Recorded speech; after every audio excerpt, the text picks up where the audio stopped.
Hi అండి. నా ఒంట్లో బాగాలేదు, నాకు కొంచెం గొంతు మారింది, ఏమనుకోవద్దు. సో ఇది బ్రౌన్ రైస్ అండి. ఫస్ట్ అయితే నెయ్యి వేసేసుకుంటాను. ఇదేమో సొరకాయ కూర చేశానండి, పాలు పోసి. చాలా చాలా టేస్టీగా ఉంటుంది. మీరందరూ తప్పకుండా ట్రై చేయండి. నేను దీని రెసిపీ నేను మీకు షేర్ చేస్తున్నాను కాబట్టి మీరు తప్పకుండా ట్రై చేయండి. అలాగే డిఫరెంట్ ఆలూ ఫ్రై, మసాలా కోటెడ్ అరటికాయ ఫ్రై అండి. మసాలా కొట్టెడ్ అరటికాయ ఫ్రై ఇలాగే సన్నగా పొడుగ్గా తరిగి పెట్టుకోవాలి. దీని రెసిపీ కూడా నేను తప్పకుండా షేర్ చేస్తున్నాను కాబట్టి మీరు కూడా తప్పకుండా ట్రై చేయండి. మసాలా కొట్టెడ్ అరటికాయ ఫ్రై చాలా చాలా టేస్టీగా ఉంటుందండి.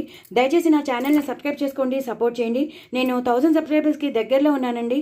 సో మీరందరూ తప్పకుండా ట్రై చేయండి, నాకు కామెంట్ బాక్స్లో పెట్టండి. బట్ వెరీ వెరీ టేస్టీ అరటికాయ ఫ్రై అండి. మసాలా కోటెడ్ అరటికాయ ఫ్రై, అలాగే పాలు పోసిన సొరకాయ కూర, వెరీ వెరీ టేస్టీ అండి. సో నా ఛానల్ సబ్స్క్రైబ్ చేసుకోండి, సపోర్ట్ చేయండి. బట్ చాలా ఎక్సలెంట్ అండ్ డెలీషియస్ రెసిపీస్ అండి. బాయ్ అండి.